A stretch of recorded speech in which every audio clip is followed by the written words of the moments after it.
նշանակությամբ կոչված լեզվական խոսքային տարրերի ամբողջությունը, համակարգ, որը հատուկ է հաղորդակցման այս ոլորտին, իրադրությանը, սոցիալական կամ պրոֆեսիոնալ խավին, անհատին կամ գովաբաններին։ Գեղարվեստական ոճին հատուկ է պատկերավորությունը և հուզականությունը, այն պայմանավորված է գեղարվեստական երգի ստեղծագործական բնույթով և գեղարվեստական արժեքով։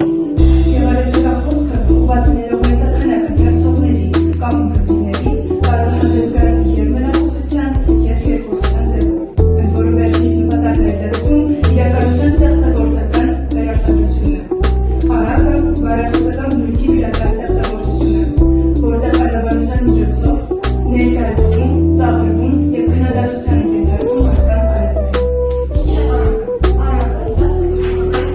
ստեղծագործություն է, որը սովորեցնում և գնահատում տալիս։ Այն գրում է այլաբանության, պատմելու մարդկանց վարքի և բնավորության մասին, ծաղրելու բառը և գովելու լավը։ Վերջում հեղինակը հայտնում է իր կարծիքը բարեխոսությունում։ Արարներում կարող են հանդես գալ կենդանիներ, մարդիկ, բույսեր կամ իրեր, որոնք դրանք գրվում էին անցյալ, իսկ հետո չափածում։ Հայտնի արագագիրներն են Եսոփոսը, Լաֆոնտեն, Կրետովը, իսկ հայ արագագիրներից Վարդանակեցին, Մխիթարգոշը և Ֆրունկո Ապերը։ Արագը սովորաբար ունի երկու մաս՝ դա սյուժե և բարեխոսություն։ Սյուժետը պատմություն է, իսկ բարեխոսությունը եզրակացություն է։ Այն գովում է ազգությունը, ինտերեսությունը, իսկ դատապարտում գեղձի գովաբանությունը և խոհանոցությունը։ Հայ գրականության մեջ սկզբում արաբները թարգմանվում էին, իսկ հետո 11-10-րդ դարում հայ սկսեցին գրել սեփական արաբները։ Երկուսում ես խրետ բառը, ինչ ես մտածում։ Ժամանակակից հայաստանյան բացատրական բառարանը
девушка, как хороша, ну что за шейки, что за глазки. Рассказывают так прямо сказки, какие перышки, какой носок. И верно, если ты должен голосок. Спой, Светик, не стыдись, что ежели сестрица, при красоте такой и петь не мастерица.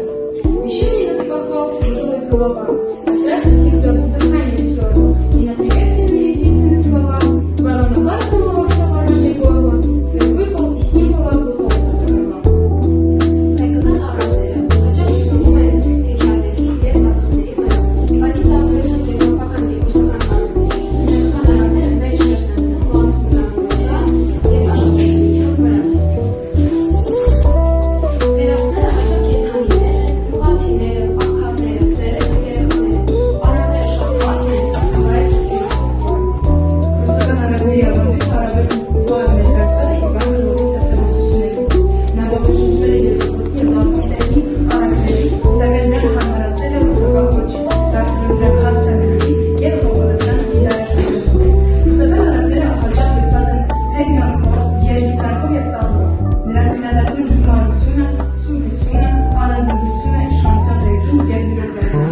Նրանք ունեն հստակ բարոյականություն, որը կամ հստակ գրված է սյուժեի վրա, որը ներկայացված է վերջում, կամ անհայտ է սյուժեից։ Ռուսական առակներում հերոսներն ամենից հաճախ կենդանիներ են, որոնք փոխում են նրանց մոտեցումը։ Եվրոպական առանձները կարող են լինել փիլիսոփայական և անմիշատ նմանել առանձների։ Նրանք հաճախ պահանջում են արտացոլում և միշտ չէ, որ ապահովում են պատրաստի բարելավությունը։ Այժմ մենք կատարել ենք համեմատություն ռուսական, եվրոպական և հայկական առակների միջև,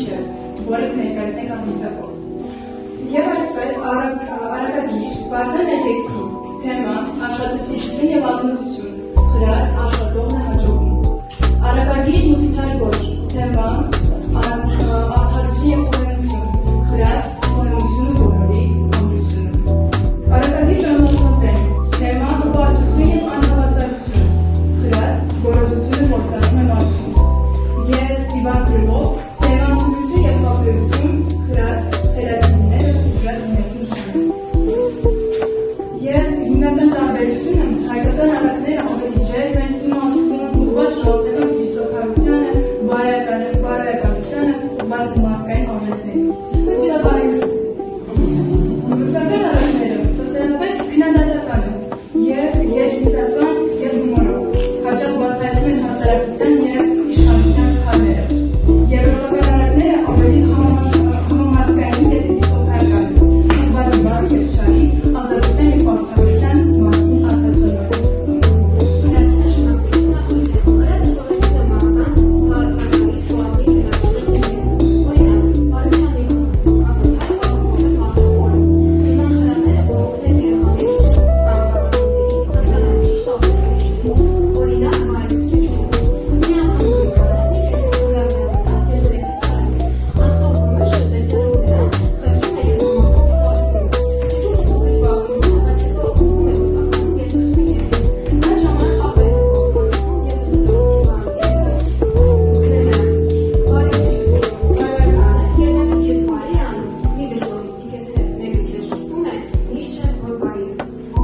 Խրատը ուսուցում է համերաշխություն և աջակցություն։ Խրատները ցույց են տալիս, որ միմյանց աջակցելը և ընկերական հարաբերությունները կարևոր են, հատկապես երբ ինչ-որ մեկը ենթարկվում է ճնշման։ Օրինակ, մի թաքցրու, օգնիր ընկերոջդ, կամ ընկերությունը մեծ ուժ է։ Այս բառերը կարող են բացատրել մի առակող, որը կոչվում է երկու ընկերն ու արջը։ Երկու ընկեր ճանապարհ են ընկնում, և հանկարծ նրանց առաջ դուրս է գալիս արջը։ Մեկը վախից բարձրանում է ծառ և թաքնվում է։ Մյուսը չհասցնելով փախչել, ընկնում է գետի և ձևացնում է, թե մեռած է։ Արջը գալիս է, կոտորվում են և կարծելով, որ իրոք մեռած է, լինում է։ Մյուսը, ով բարձրացել էր ծառը, իջնում է և հարցնում է, չհասցրած արջը թող ականջին։ Նա ասում է, որ մի թող ընկերոջը բարդ իրավիճակում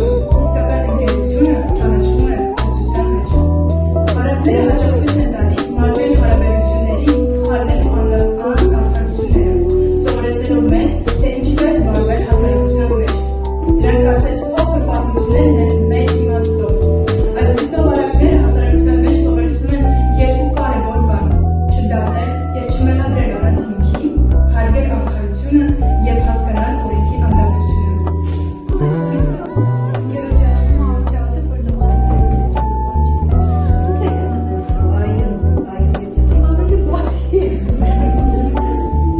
Աշխատանքի երկրորդ փուլը դա խաղն է, որը մենք ստեղծել ենք կապույտի միջոցով և կարող ենք բացել քիորով։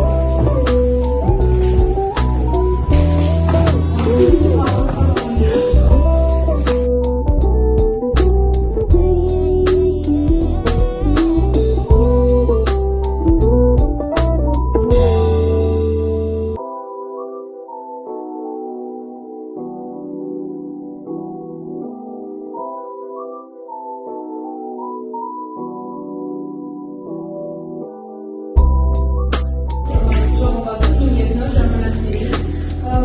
արագրագրի մեջ բնաբանը խոչատուրա բորեմի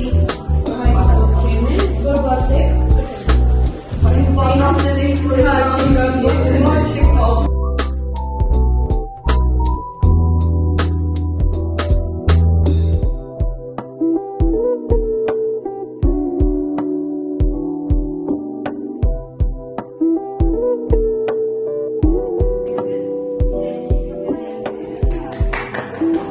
Thank you.